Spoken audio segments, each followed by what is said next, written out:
Ok.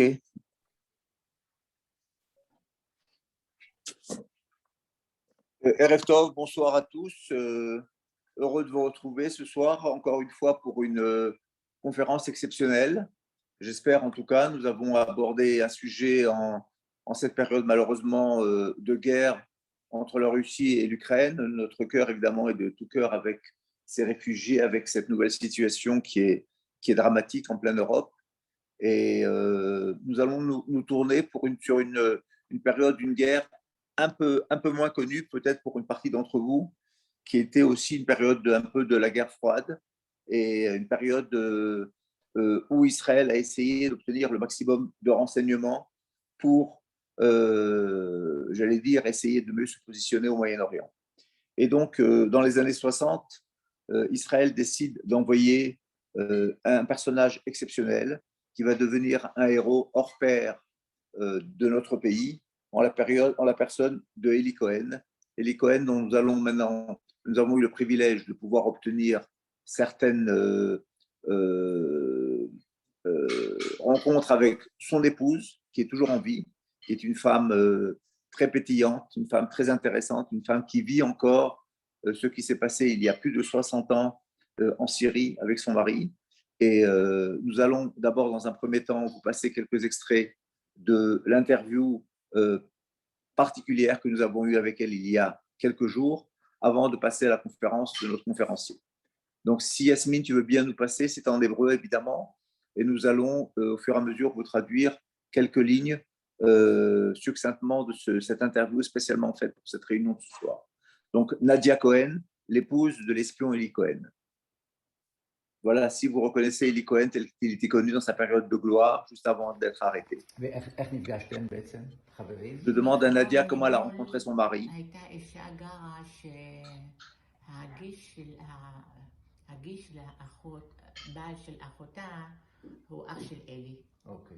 אז היה בא לשם ומסתכל ואומר, מי זאת הבחורה שם יושבת שם? Voilà, ce sont des voisins qui les ont fait rencontrer, tout en feuilletant son album de famille.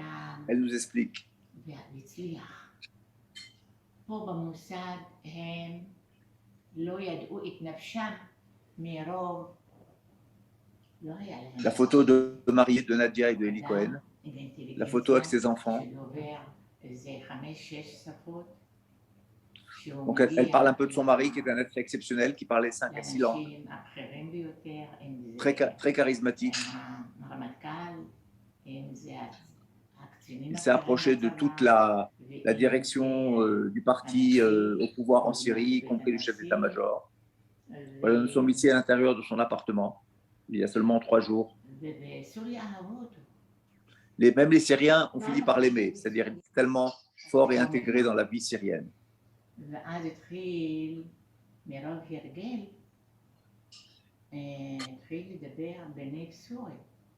Alors là, c'est un petit peu comment Nadia a un petit peu douté que son mari n'était pas un homme d'affaires, mais était un espion. C'est qu'à partir du moment où cette famille qui parlait arabe chez elle a vu que son époux n'avait plus l'accent égyptien, qui est son accent d'origine, mais un accent syrien qui est tout à fait différent, comme si que je vous parlais moi avec l'accent belge. Et donc ça a commencé à... ההורים היו מדברים ערבית ביניהם? ההורים של אלי, כן. ערבית? מסרית. כן. אז אמא שלו חשבה שהוא כל כך חכם, שהיא נולדה בחלב בסוריה בגיל 15. La mère d'Eli Cohen était d'origine syrienne. Donc sa mère pensait qu'il reprenait son accent de jeunesse. Vous ne pouvez pas imaginer qu'il avait travaillé pendant des semaines pour apprendre l'accent arabe syrien.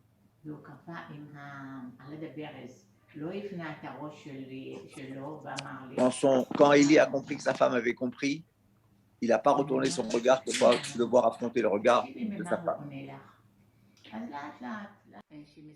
בסוריה, גם במצרים, והוא דיווח שישנם השם שלהם. En dehors de son action, évidemment, d'espion pour Israël, son action militaire, il a eu aussi une action pour faire arrêter des nazis qui avaient pris refuge dans les pays arabes après la guerre. N'oublions pas que nous sommes au début des années 60, c'est-à-dire moins de 15 ans après la Seconde Guerre mondiale. Et donc, elle nous raconte, Nadia, qu'il a transmis énormément d'informations qui ont servi aux agents du Mossad pour les assassiner plus tard. בעיקר בבלגיה. כן, בלגיה זו תחנה גדולה שלנו. כן. ותשמע, זה אמרו לא היה לפניו ולא יהיה אחריו. Voilà, comme le dit si bien sa femme, personne de sa dimension n'a existé avant lui et ne sera après lui dans ce genre d'action pour la sécurité d'Israël.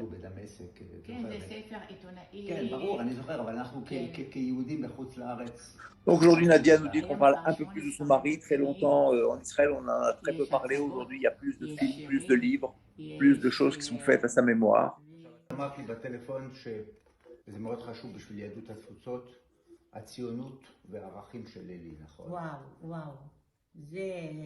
Voilà. Et Eli Cohen était évidemment un sioniste né, quelqu'un qui avait des valeurs juives très développées. Voilà.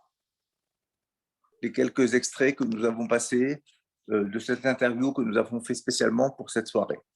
J'espère que maintenant notre conférencier Eliyahu Atlan est en ligne et que nous allons pouvoir faire une présentation plus détaillée du personnage et de l'action de Eli Cohen pour la sécurité d'Israël.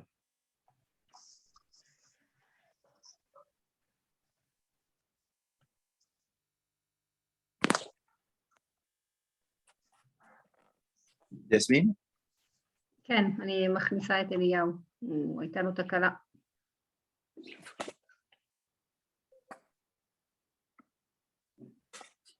Alors, je vous demande une petite minute, s'il vous plaît. C'est les problèmes du direct, c'est la raison pour laquelle nous avons enregistré les petits films avec Nadia Cohen. Et maintenant, nous repassons en direct avec notre conférencier. Ah, il est où?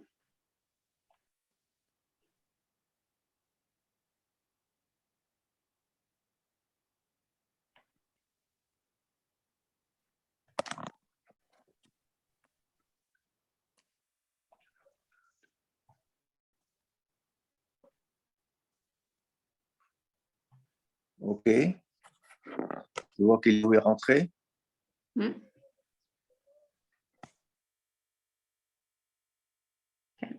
Eliyahu, tu nous entends?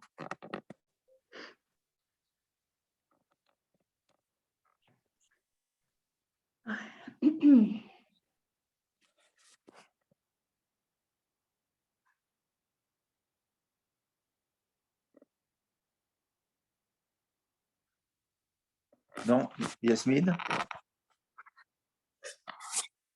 Yasmine, je ne t'entends pas, sinon tu passes à Matseguet, je vais la passer moi. Avi, tu m'entends? Là, vas-y, tu peux y aller, Eliyahu. Tu m'entends? Oui, vas-y, tu es en direct. Super. Bonsoir à tous nos amis qui nous regardent de France, d'Israël et d'ailleurs. Il y a quelques jours, Avi m'a demandé de préparer une conférence sur le personnage extraordinaire qu'aura été Eli Cohen. Et vous savez, dans ce monde tout à fait mystérieux, tout à fait extraordinaire qu'est le monde de l'espionnage, je crois que tous les spécialistes seront d'accord pour dire qu'il y a une place particulière pour Eli Cohen. Nous savons que toutes les grandes puissances aujourd'hui, les puissances technologiques, électroniques ou quoi, ont des services de sécurité, des services de renseignement absolument remarquables. Et le KGB, que ce soit le KGB, la CIA, le M6 britannique, ont des réalisations tout à fait honorables.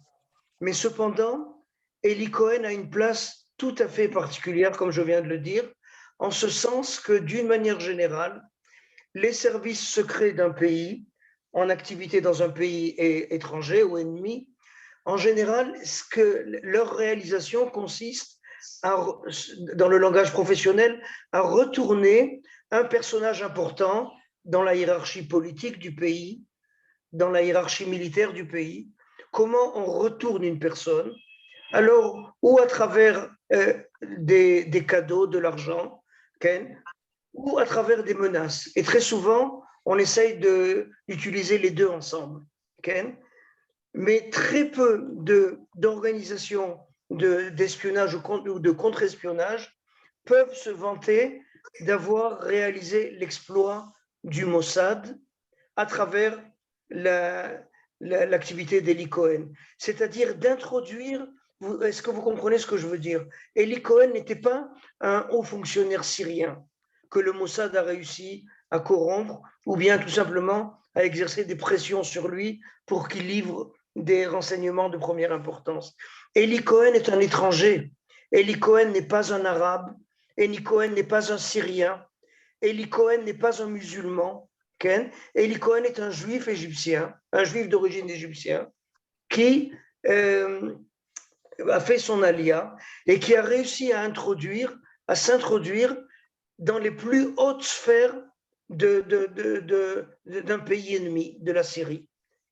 Et je crois que cet exploit-là le met tout à fait en haut de la pyramide, disons, des grands noms de l'espionnage dans le monde. Et jusqu'à présent, tous les services secrets du monde entier connaissent le nom d'Eli Cohen et lui donnent le respect qu'il lui mérite. Je crois que jamais on a vu un étranger, encore une fois, une personne qui n'était ni arabe, ni musulmane, ni syrienne. Il y a même des bruits, on aura l'occasion d'en revenir tout à l'heure, que Eli Cohen aurait été capable de se faire élire comme président de la Syrie. Et c'est ce qui va expliquer, entre autres, jusqu'à présent, la haine particulière que vous, ce pays-là, ce gouvernement syrien, vis-à-vis d'Israël et vis-à-vis de ses services secrets. Ça, c'est la première chose que je voulais dire. La deuxième introduction que je voudrais faire, c'est de rappeler que Eli Cohen est un juif égyptien. Et là, on pourrait en parler des heures, et je vais essayer de m'efforcer de me limiter en 1 ou 2 minutes. L'Égypte de cette première moitié du XXe siècle, c'est-à-dire à partir jusqu'aux années 50. Eliaou, juste rappelle-moi quand il faut faire passer les diapos, d'accord? Bien sûr, Ken. Alors, l'Égypte, je suis encore à l'introduction, l'Égypte de ces années-là, Eli Cohen est né en 1924 et il va rester en Égypte jusqu'en 1957. Il faut bien comprendre que l'Égypte de cette époque est un carrefour culturel international absolument extraordinaire. En Égypte, on trouvait des francophones, on trouvait des Italiens, une communauté italienne, une communauté grecque, une communauté russe, une communauté allemande. Donc, et spécialement, et dans chacune de ces communautés nationales, bien sûr, il y avait leurs juifs à eux. Juste pour rassurer l'oreille, comme on dit en hébreu, si je vous dis le nom de Georges Moustaki, de Richard Anthony, alors ça c'est dans le domaine des arts et de la culture. Ces gens-là ont vécu dans une Égypte qui devait être un pays où il faisait extrêmement bon de vivre là-bas. L'Égypte n'était pas encore dirigée par des gouvernements arabes extrémistes. Et il y avait cette tolérance, et il y avait cette qualité de vie et cette qualité humaine absolument extraordinaire. Et Eli Cohen, par exemple, qui parlait 6 langues, n'était pas une exception. Pratiquement chaque juif, et la majorité des juifs à cette époque-là, étaient dans des institutions éducatives juives. Alors chaque juif parlait automatiquement l'arabe, parce que la loi l'obligeait. Il parlait l'hébreu parce qu'il était juif. Il parlait l'anglais parce qu'il voulait réussir dans la vie. Et on lui ajoutait encore une langue ou deux, l'italien, l'espagnol. Et en ce sens-là, encore une fois, Eli Cohen n'est pas une exception. Cette communauté juive tellement florissante, tellement pétillante, elle a contribué aussi dans le monde du militantisme. Alors tout à l'heure, on va revenir sur les activités sionistes d'Eli Cohen, mais je voudrais rappeler un deuxième nom, et peut-être c'est une personne qui est moins connue, le nom d'un intellectuel juif communiste, Henri Curiel. C'est la même époque. Alors autant que Eli Cohen a été attiré vers le sionisme, d'autres intellectuels juifs vraiment animés par une vocation tout à fait humaniste et de contribuer au bien dans le monde, alors il s'est dirigé vers le communisme et il a été, à en croire les spécialistes, un agent du KGB. Et je crois qu'il va trouver une mort brutale, il va être assassiné en 1981 à Paris.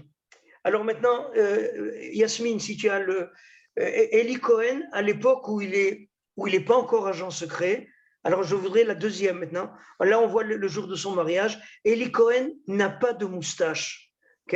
Et donc, lorsqu'il est actif en Égypte, on va expliquer de quoi on parle, lorsqu'il va faire son alia et lorsqu'il va se marier avec Nadia, et là, Yasmine nous montre une très belle photo du mariage, Eli Cohen n'a pas de moustache. Et la veille du début de sa mission, alors, son mafil, ce qu'on dit en hébreu, ça veut dire son chef supérieur, va lui dire, tu ne peux pas arriver comme ça dans un pays arabe, il te manque quelque chose. Et on va arriver à la conclusion que pour faire encore plus arabe, il doit avoir une moustache abondante. Et Yasmine, avec ta permission, on va revenir à la diapositive précédente, à la première, et c'est la photo la plus connue d'Eli Cohen, cette photo avec la moustache. Et Eli Cohen, qui parle parfaitement l'arabe, qui a vécu dans un pays arabe, avec cette moustache, il a une couverture tout à fait parfaite. Donc, Eli Cohen, comme on a dit, il est né en Égypte, à Alexandrie, en 1924. Et vous savez, lorsqu'on construit l'identité, la nouvelle identité d'un agent secret, on essaye autant que possible d'être aussi près possible de sa véritable identité, vous comprenez? C'est-à-dire qu'on ne va pas demander à un Congolais de devenir un Suédois qui a grandi, qui est né en Suède ou quoi, parce que la distance est trop grande entre sa véritable identité et l'identité qu'il doit adopter pour pouvoir s'introduire dans le pays où il va être envoyé en mission. Alors Eli Cohen, effectivement, sa propre famille est originaire d'Alep en Syrie. Et vous savez que pendant 400 ans, le Moyen-Orient va être une région de l'Empire ottoman. Et jusqu'au début du XXe siècle, ces passages-là, ces brassages de population de Syrie en Égypte, d'Égypte en Syrie ou au Liban, ce n'est pas considéré comme le passage de deux pays différents ou de deux civilisations différentes. On baigne dans une même ambiance moyen-orientale et qui, durant très longtemps, a fait partie d'un même ensemble politique qui s'appelait l'Empire ottoman. Alors, qu'est-ce qu'on sait de sa jeunesse? On sait que c'est un garçon très doué. On sait qu'il est issu d'une famille très religieuse, à tel point qu'à un certain moment, Eli Cohen envisage de devenir rabbin. Finalement, il va s'orienter vers des études techniques. Il va devenir ingénieur. Je ne sais pas si le mot électronique était déjà en cours à cette époque-là. Il va devenir donc un ingénieur. Et sa famille va monter en Israël en 1949. Je dis sa famille parce que lui va rester en Égypte. Alors maintenant, cette séparation-là, très souvent, les personnes qui écrivent, ou les journalistes qui écrivent sur Eli Cohen, commence à parler de sa carrière politique, de sa carrière professionnelle, dès le moment où il arrive en Israël, où il va être recruté par le Mossad. Mais en fait, ce n'est pas exact. Le titre de la conférence qu'on vient de donner va être « Le chemin de Damas ». Vous savez que cette expression-là est issue du Nouveau Testament, lorsqu'on explique que l'apôtre Paul, qui a été envoyé vers Damas pour persécuter les chrétiens, va avoir une vision et va revenir donc sur ses pas pour arrêter de persécuter les chrétiens et pour devenir le chef de la chrétienté qu'on connaît. Et depuis, l'expression est restée. Quand on dit d'une personne, il a pris le chemin de Damas, c'est-à-dire il a pris une nouvelle orientation dans sa vie, pratiquement contraire à ce qu'il faisait auparavant.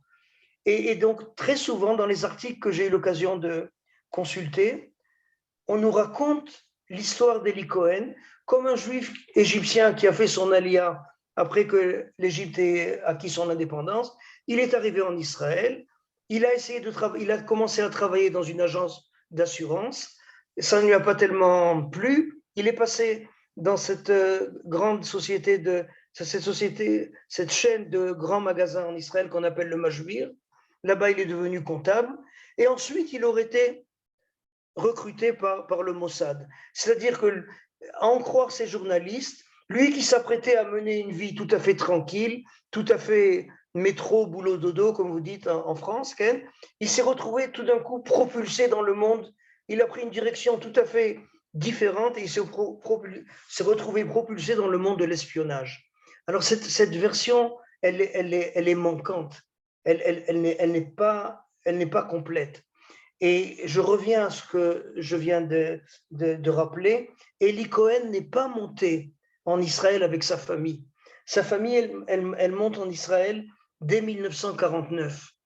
Lui, il faudra attendre 1957.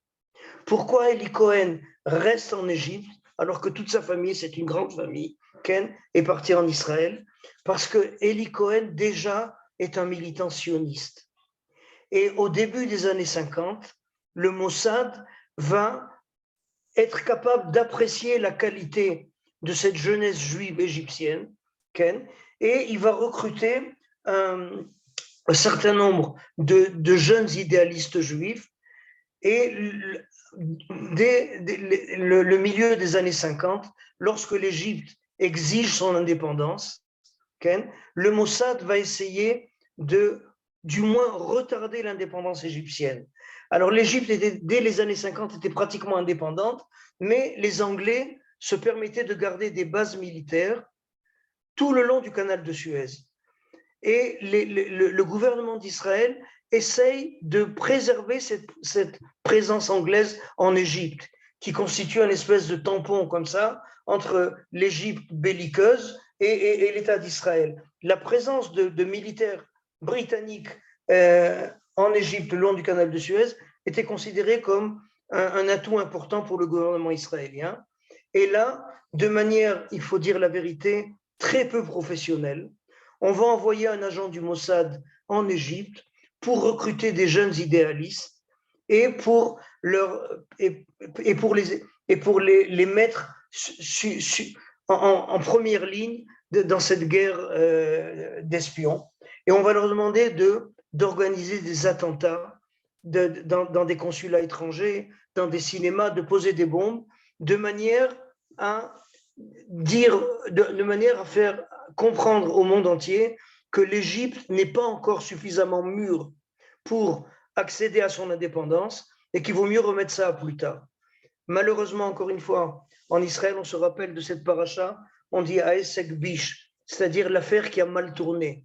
Okay?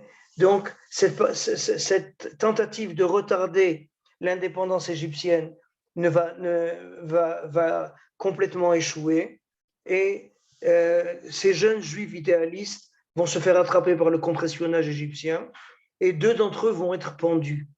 Et ces 2 personnes qui étaient des amis d'Eli Cohen, qui étaient des complices d'Eli Cohen, tout à l'heure on va expliquer comment, ont été pendus donc en Égypte. Il s'agit de Shmuel Hazar, un ami. Eliaou, si tu lui as passé ta matseguet, n'oublie pas de le dire à Yasmine. Nahon. Et le deuxième, il s'appelle Moshe Marzouk, qui était un juif karaïte.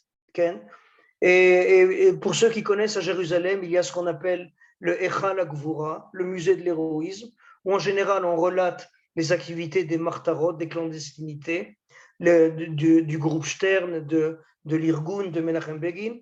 Et il y a une salle qui s'appelle la salle de ceux qui sont montés à la potence. Alors on parle de Dov Gruner, on parle encore une fois des combattants juifs d'Eretz Israël, de Palestine à l'époque, Ken, et il y a aussi le portrait de ces 2 jeunes juifs égyptiens, Ken, Shmuel Hazar et Moshe Marzouk.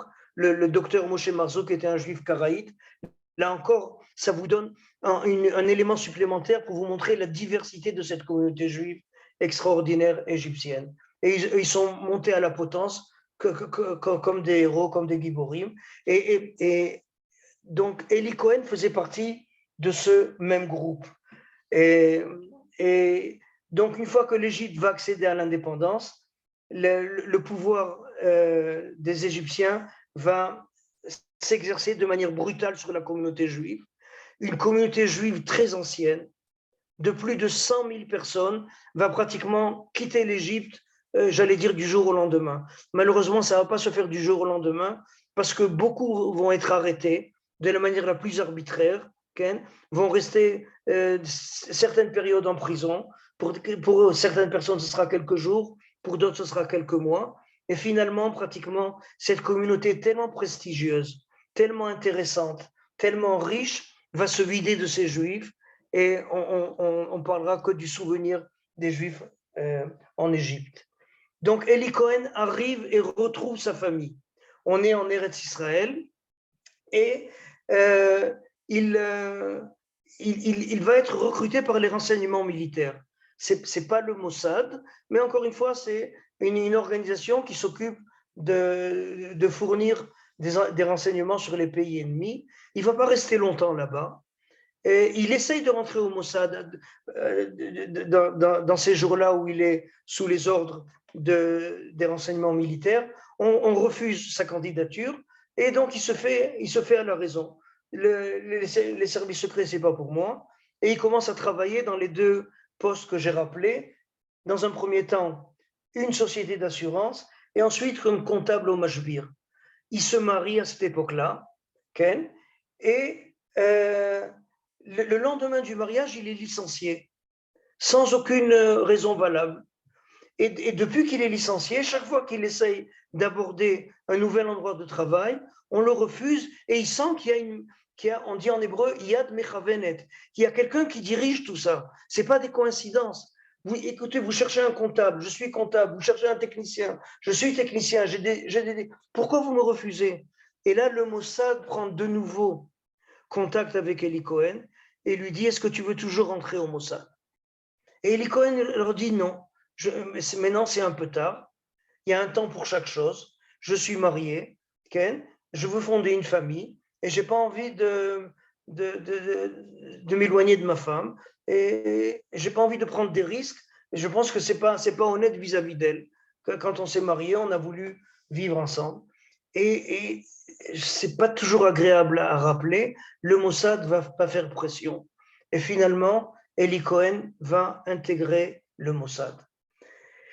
Là, il est pris en main par un monsieur que vous connaissez tous, par un officier supérieur du Mossad. Ce monsieur s'appelle Yitzhak Shamir.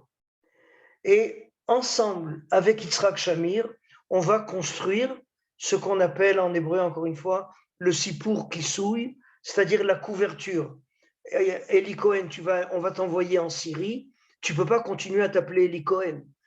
On va construire le personnage que tu es censé remplir, que tu es censé être lorsque tu vas être dans un pays ennemi.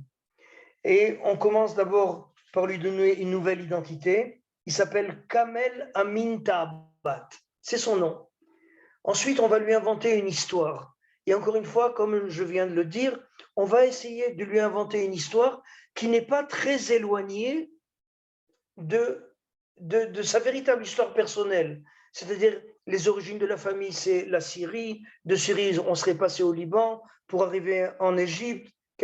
Et ensuite, retour au Liban. Et on va l'envoyer en Amérique du Sud. On va l'envoyer en Amérique du Sud, en Argentine. Vous savez, mes amis, les pays arabes ne sont pas des pays... L'histoire politique des pays arabes n'est pas l'histoire d'un long fleuve tranquille. Très souvent là-bas, les changements de pouvoir se font par la force et très souvent, avec un nouveau pouvoir à la tête du pays, beaucoup de représentants du pouvoir précédent sont obligés de quitter le pays parce qu'il y a une répression terrible. On n'a pas affaire à des pays démocratiques. Et de ce fait, beaucoup d'Arabes syriens se sont retrouvés en Argentine. Et c'est là que Yitzhak Shamir, avec Eli Cohen, décide de faire commencer l'histoire de Kamel Amin Ta'abat. Alors, quel va être qui c'est ce Kamel Amin Ta'abat? C'est le fils donc de réfugiés syriens qui ont dû quitter la Syrie à la suite d'un coup d'État et après être passé quelques mois à Beyrouth, ils ont décidé de voyager en Argentine pour mettre au point un commerce international très fructueux, puisqu'il s'agit d'acheter et de vendre surtout les meubles qu'on appelle les meubles d'Amécène. Vous savez qu'il y a des très beaux meubles, des armoires, des chaises qui sont fabriqués à Damas et qui sont avec du nacre, des très belles couleurs. Et là-bas, leur fonds de commerce a l'air de très très bien marcher. Les parents de Kamel Amin Ta'abat vont mourir l'un après l'autre. Là, je ne parle pas d'Eli Cohen, je parle de l'identité donc d'emprunt qu'il revêt. Et il est adopté par son oncle. Et son oncle va donner à cette affaire-là encore une dimension encore plus grande, encore plus prospère.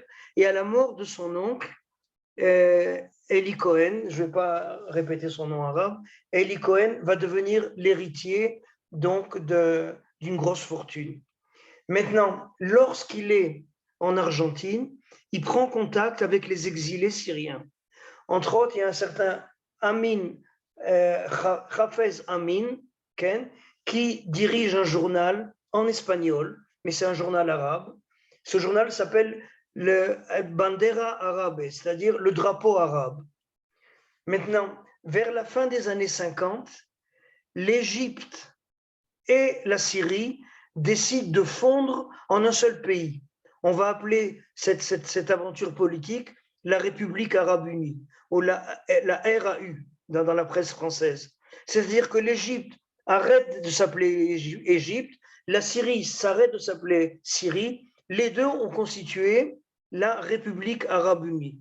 Maintenant, comme vous le savez, l'Égypte est un pays beaucoup plus important que la Syrie, est un pays beaucoup plus nombreux, beaucoup plus puissant que la Syrie. Et donc, très très vite en Syrie, on va avoir l'impression que l'Égypte les a avalés, que la Syrie est devenue égyptienne.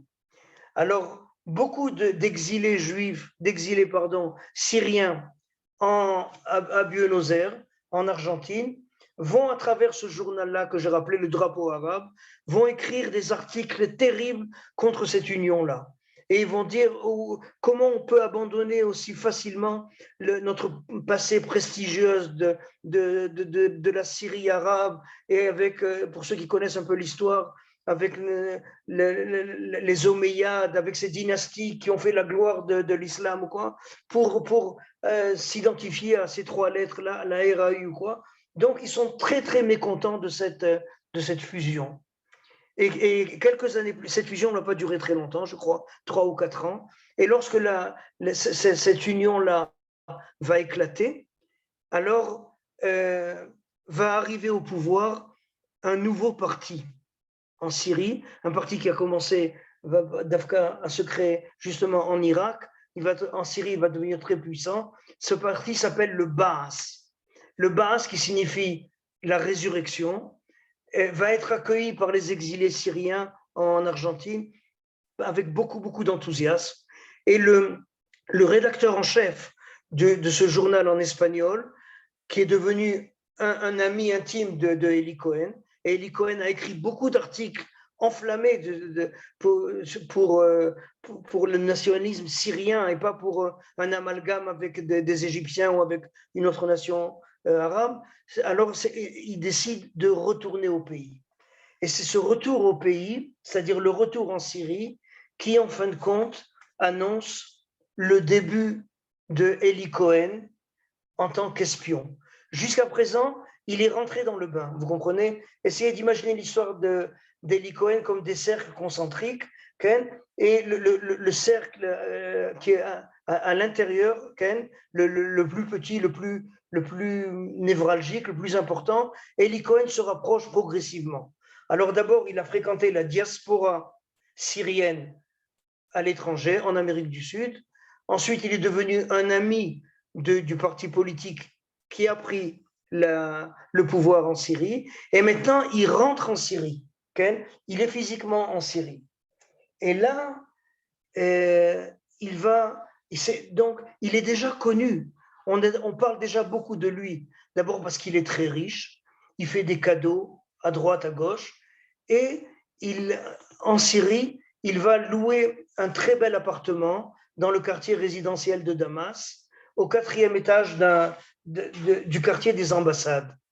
Et là-bas, mes amis, sa maison va devenir le rendez-vous de toute la crème de la société syrienne.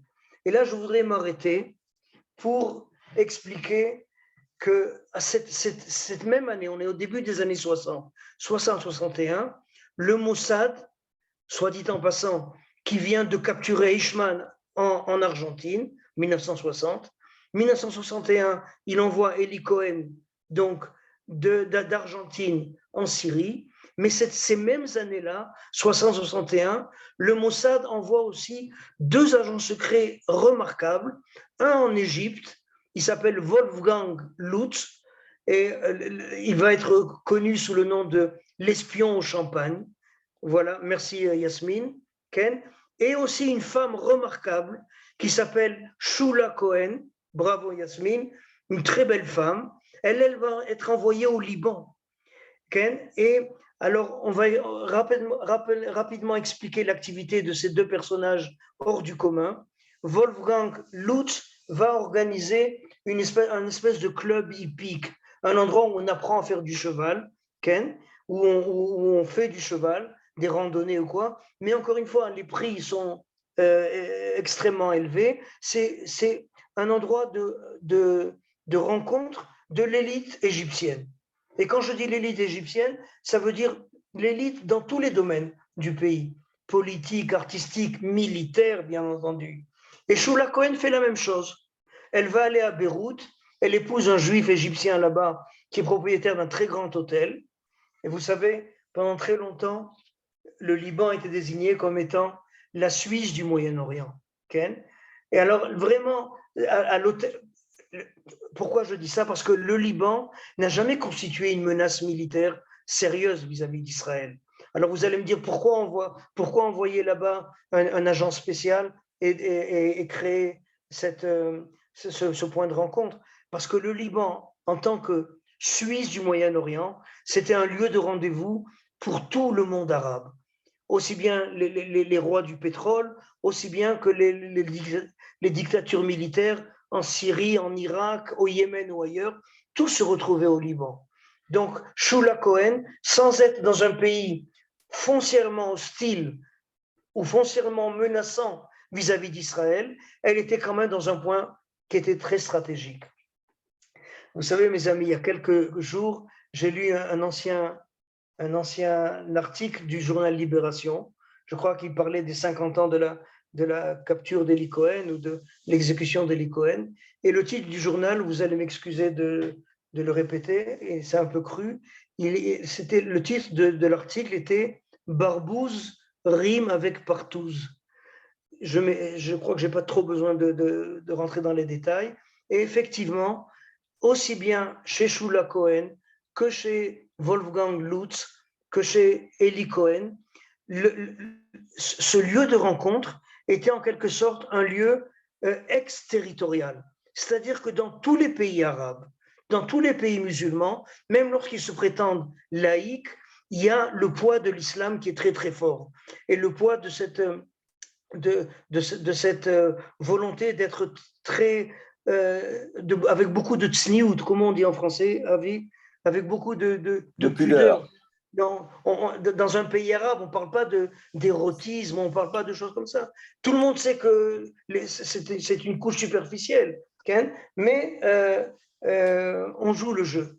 Et quand on arrive chez Shula Cohen à Beyrouth, chez Wolfgang Lutz en Égypte, ou chez Eli Cohen, on sait qu'on n'est pas dans un pays arabe, on est dans une petite bulle comme ça où tout est permis.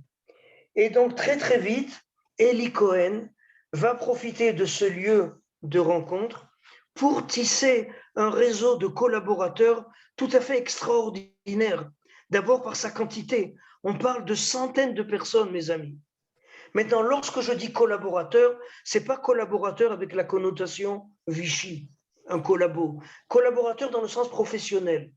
Eli Cohen va voir les ministres, va voir les grands administrateurs du pays syrien, et il se présente comme étant un homme d'affaires international.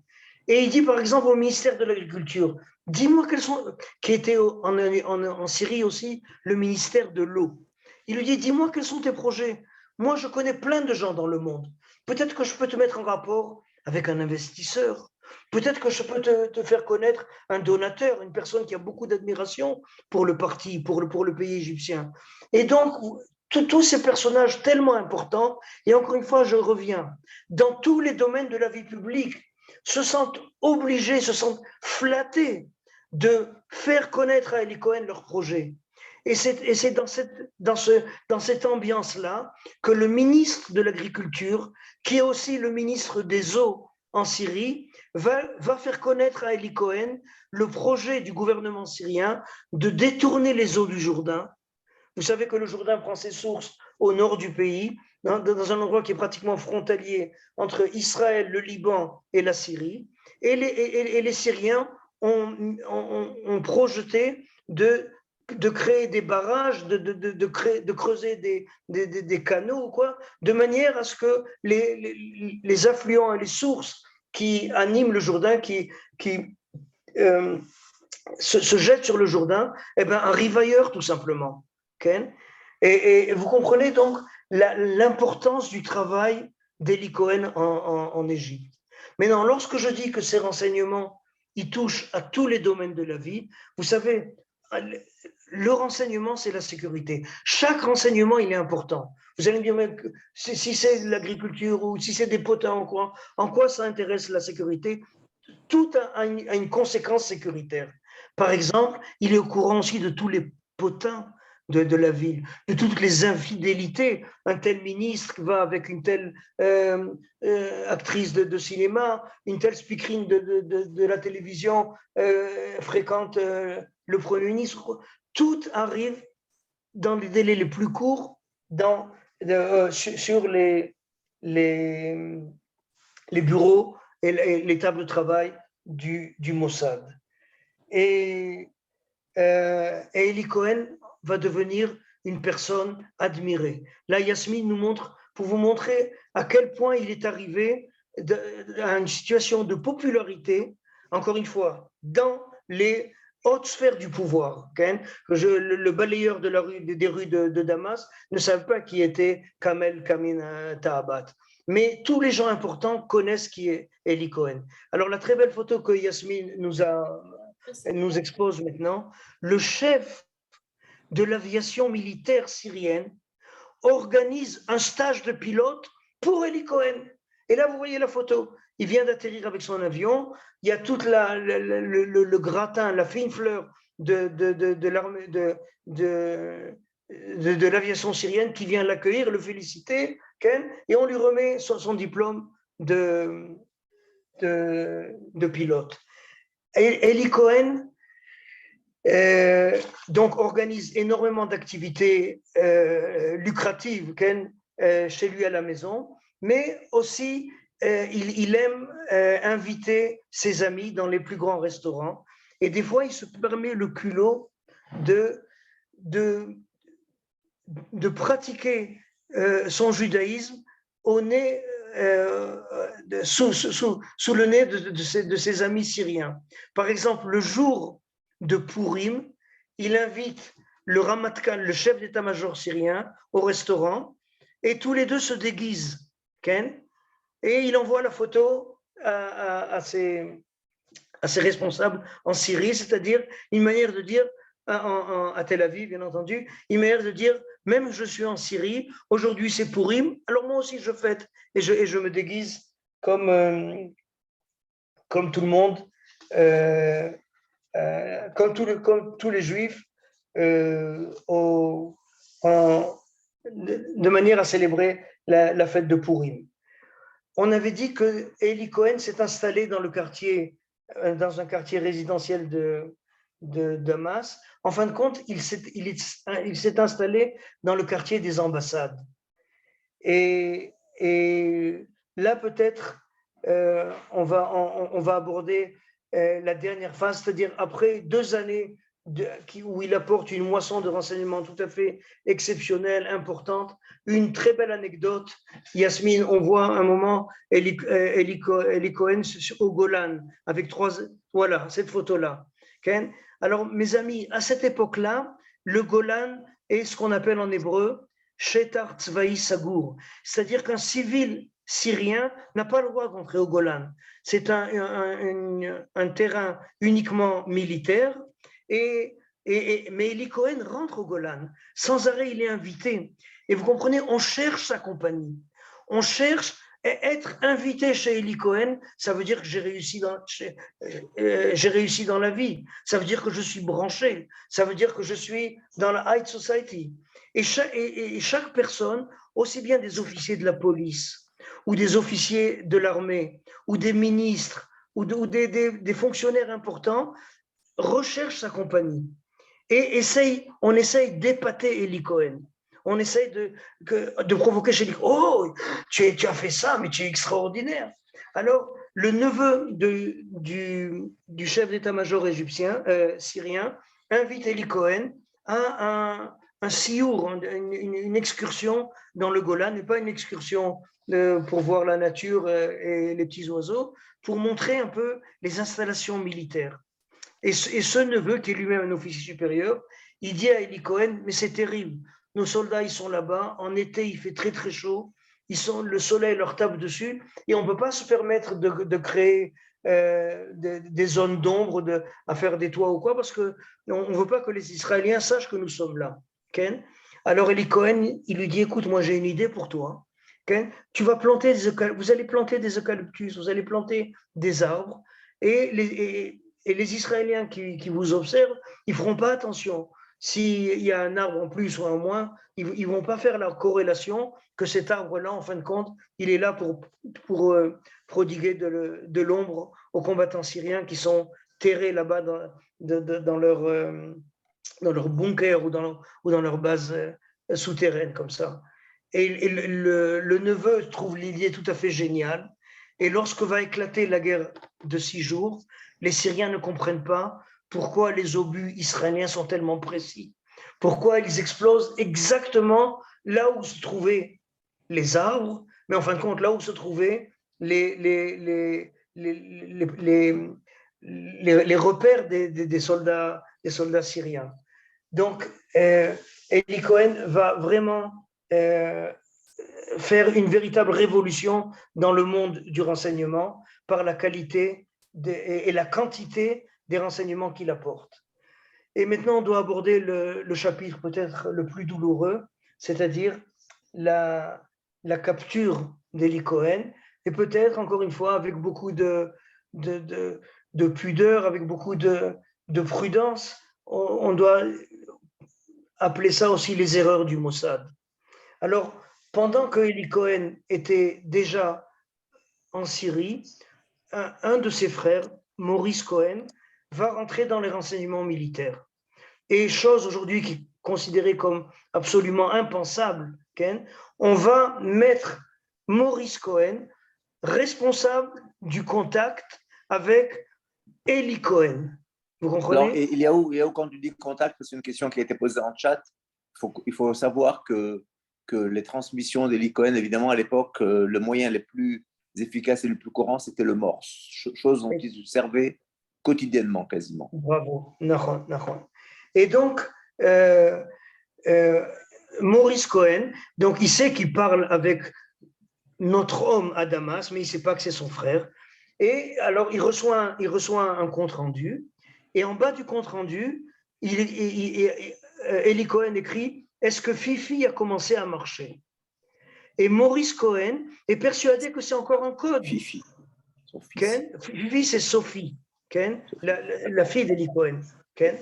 Et donc, maintenant, durant son séjour en Syrie, à plusieurs reprises, il sort de Syrie pour l'étranger. Et en général, à partir de la Suisse, de la France, de l'Angleterre, il arrive il vient en Israël. Donc, il a eu, je ne sais pas combien d'occasions, mais de voir sa femme. Et donc, sa femme, après sa première grossesse, elle accouche d'une petite fille qui s'appelle Sophie. Et donc, lui, il ne comprend pas. Maurice Cohen, il dit, mais qu'est-ce que ça veut dire ce code-là? Qu'est-ce qu'il veut nous dire par Fifi? Et il est perturbé.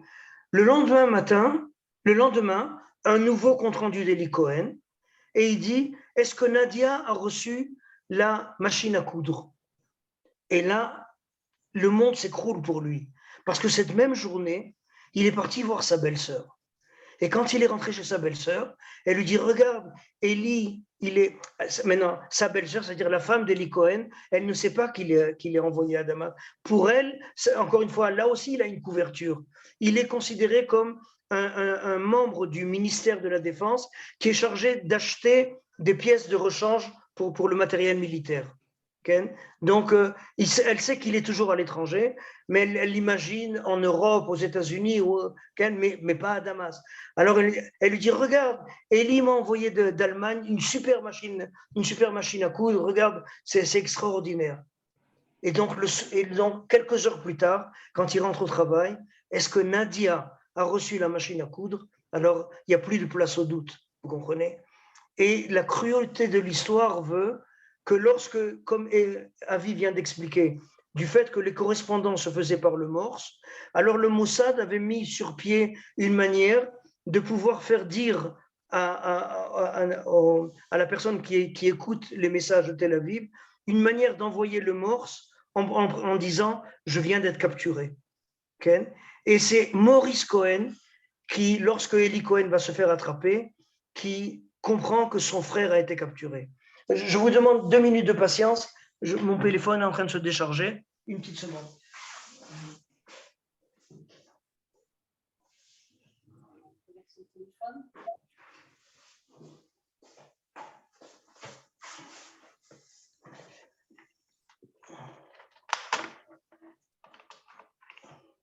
Il est où? Ken? Tu es de retour? Voilà, Ken. Donc, on est là en début 1965, le début du procès. Absolument, absolument. Et donc, on comprend que Eli Cohen a été capturé.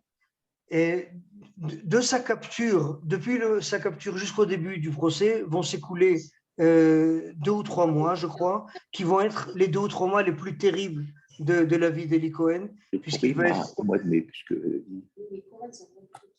horriblement torturé. Et aujourd'hui encore, on se pose des questions. Quelle a été la raison? Comment ça se fait que Eli Cohen, la raison de sa capture? Alors, il y a plusieurs hypothèses. La première, c'est comme on avait rappelé, il s'est installé dans la région, dans le quartier des ambassades. Et à côté de sa maison, il y avait l'ambassade des Indes. Et l'ambassadeur des Indes vient se plaindre au ministre des Affaires étrangères syrien et il lui dit, lorsqu'on on correspond avec notre ministère aux Indes, à New Delhi, alors il y a des interférences il y a quelque chose qui gêne. On a l'impression que quelqu'un d'autre, lui aussi, correspond et envoie. Alors qu'il devait y avoir sûrement une espèce d'accord entre les différentes ambassades. Chaque ambassade avait 1 heure pour elle pour pouvoir correspondre avec son ministère. Et ça va mettre la puce à l'oreille au service secret égyptien. Syrienne, pardon. Une deuxième hypothèse qui a été envoyée et qui montre encore une fois peut-être un certain degré d'irresponsabilité, et je demande pardon de formuler de cette manière-là, des gens du Mossad qui très souvent, les renseignements top secrets que Eli Cohen envoyait au Mossad étaient rappelés aux actualités israéliennes. C'est-à-dire que le Mossad voulait en quelque sorte humilier les Syriens, de leur faire comprendre, on sait tout de chez vous. alors que la prudence et l'intelligence et la sécurité des agences auraient exigé du Mossad un comportement un peu plus responsable. Et dès qu'il y avait une décision en Conseil de ministres, le lendemain matin, aux actualités de Radio Kol Israël, on annonçait le ministre de la Défense syrien envisage de c'est quelque chose qui a mis les Égyptiens et les Syriens dans un état de suspicion extrême et et on a commencé à chercher la top, c'est-à-dire la personne qui a été infiltrée. Une troisième idée qui a été avancée est que deux officiers supérieurs de l'armée syrienne ont été retournés, comme on a expliqué au début de cette intervention, ont été donc retournés par les gens de la CIA. Et la CIA, à cette époque-là, est très préoccupée par les missiles soviétiques.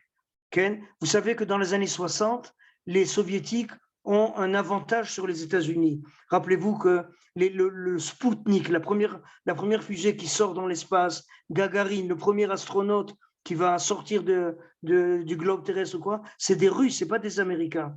Et donc, de la même manière que les fusées soviétiques sont compétentes dans le domaine civil, disons, ils ont aussi des fusées militaires qui préoccupent beaucoup les États-Unis. Et donc, deux officiers supérieurs syriens vont être contactés par la CIA et pour donner des renseignements. Et ces deux officiers étaient des très grands amis d'Eli Cohen. Et donc, du fait que ces officiers ont été suivis, il y a eu ce qu'on appelle en hébreu un ma'akav, c'est-à-dire un suivi de ces gens-là, du matin au soir ou quoi, on est arrivé à la conclusion que peut-être qu'Eli Cohen ou Kamin Amin Ta'abat, sous son nom syrien, faisait partie aussi des gens qui trahissaient. Une autre hypothèse nous dit que Eli Cohen, il était connu des services secrets égyptiens. On se rappelle que durant le début des années 50, alors que sa famille est montée en Israël, lui, il est resté et il a collaboré avec des gens du Mossad, que deux de ses amis, le docteur Shmuel Hazar et le docteur Moshe Marzouk, ont été pendus. Lui, il a réussi on dit que un des rôles qu'il avait dans ce groupe-là de militants, c'était de louer un appartement à son nom pour que les gens du Mossad puissent se retrouver là-bas. Alors lui, il a eu le temps d'effacer toutes les traces, tous les comptes rendus qui devaient se trouver dans cet appartement. Et lorsque la police égyptienne est venue, il a réussi à les convaincre qu'il a été abusé par ses amis, les complotistes, et que lui, il n'est pour rien dans ce complot anti-égyptien. Mais entre-temps, les Égyptiens avaient sa photo et les Égyptiens avaient ses empreintes digitales.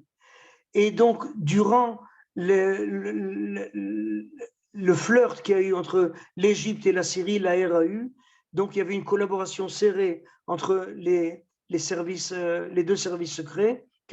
Un officier des services secrets égyptiens aurait contacté son homologue syrien pour lui dire: cette personne-là, c'est un juif, c'est pas un arabe, c'est pas un syrien.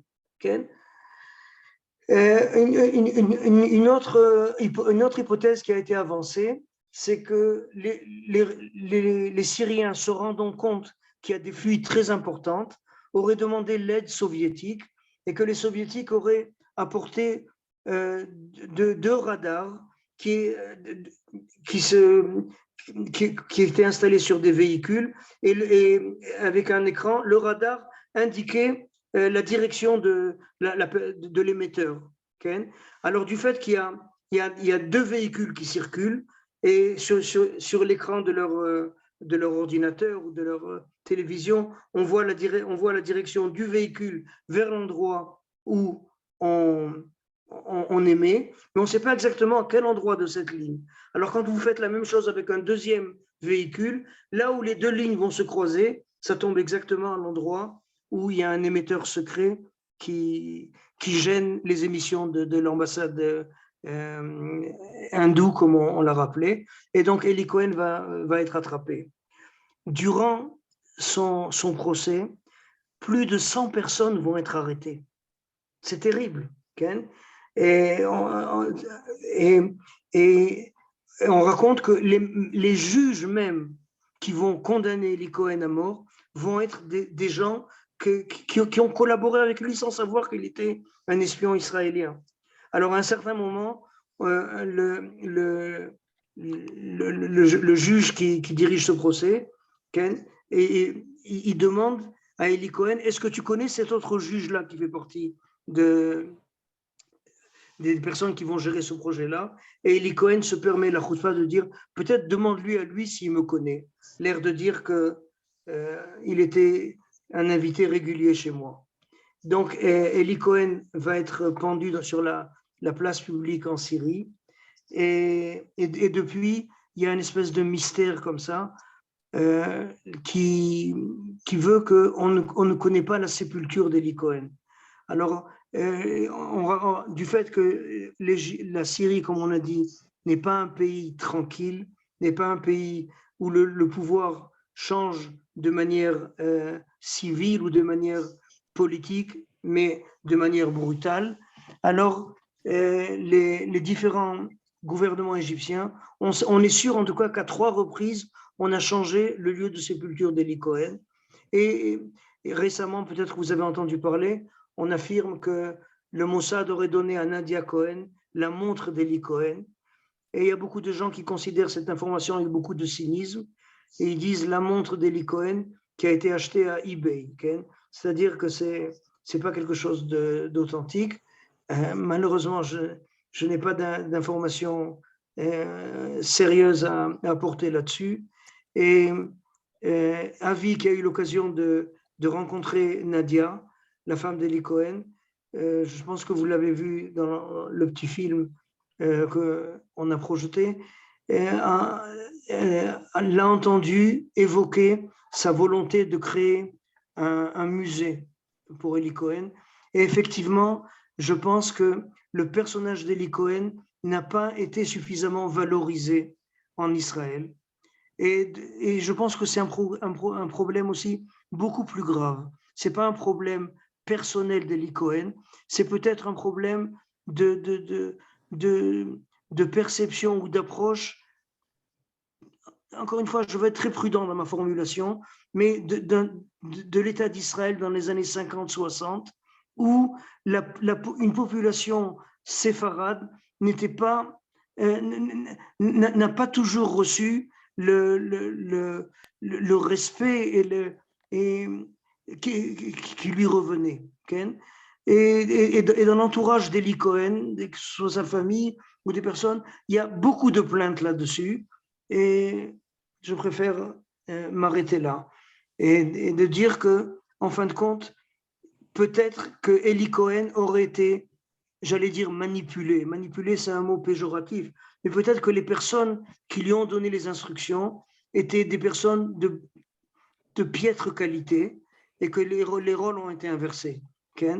Et récemment, j'ai lu une déclaration de l'ancien chef du Mossad, Meir Amit, qui ose dire, et je dis ça avec toute la colère possible, Eli Cohen s'est fait attraper parce qu'il n'était pas assez professionnel, il était trop sûr de lui, et il était inconscient il prenait des risques inutiles.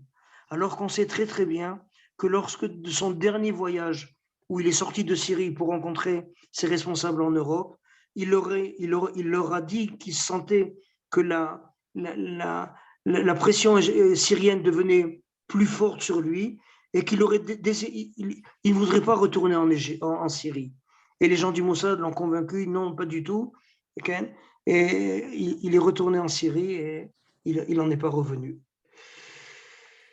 Voilà.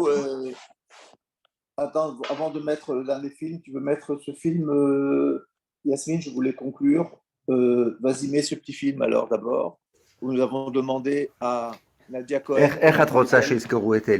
qu'on se rappelle quelle mémoire veut laisser son mari. יזכרו, כמו שזוכרים אותו עכשיו, שהוא שירת את המדינה בנאמנות, ציוני נלהב. Il a servi l'État avec fidélité, un vrai sioniste. סוריה,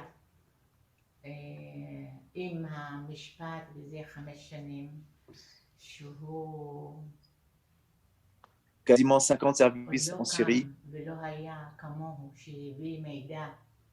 Il n'y aura pas d'autres personnages de cette nation dans un service aussi difficile.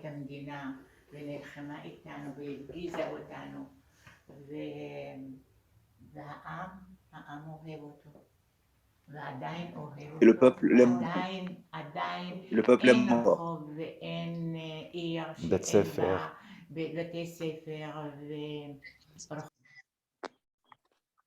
Voilà, nous dit son épouse, c'est qu'effectivement, il y a partout des rues, des écoles en son nom. Et comme l'a dit un petit peu Eliaou, ça veut dire que le peuple l'aime beaucoup et l'apprécie. C'est vrai que la reconnaissance nationale n'a pas été forcément à cette dimension. Et c'est pour ça que dans 2 mois, un petit musée à sa mémoire est organisé à Herzliya. Et je crois que si nous pouvons y contribuer quelque chose, si de la communauté juive de France apporte une contribution, j'allais dire même financière, parce qu'il faudra entretenir ce musée, une contribution peut-être pour d'autres personnes, parce que nous avons parmi nous des auditeurs qui sont égyptiens, quelqu'un nous a fait un coucou, d'autres qui sont d'origine syrienne, autre chose, s'il y a des documents, si les gens ont des choses qui peuvent correspondre à ce musée, et surtout faire parler de ce musée. Je crois qu'on a en face de nous un personnage, bien que son épouse refuse qu'on parle de héros, en tout cas on lui donner une dimension historique, un personnage qui est arrivé à changer son identité pendant des années, à vivre sur une dimension avec une seule chose à l'esprit, c'est l'État d'Israël et le sionisme, comme le dit son épouse. Effectivement, il y a certaines zones d'ombre qui pourront également de pas être éludées. Mais ça, c'est une autre histoire. En tout cas, je voudrais remercier d'abord vous tous, parce que grâce à vous, j'ai eu l'immense honneur de pouvoir rencontrer Nadia Cohen, qui est une femme impressionnante, et les organisateurs de cette conférence, Yasmine à Paris, qui s'est donné beaucoup de mal avec Eliaou pour préparer et essayer de documenter le mieux possible. Et vous pouvez continuer à suivre cette conférence pour les gens qui nous ont demandé, qui ont dû quitter, qui n'ont pas pu se présenter, sur notre page Facebook, Organisation sioniste mondiale. Merci beaucoup, bonne soirée et Shabbat Shalom. Shabbat Shalom.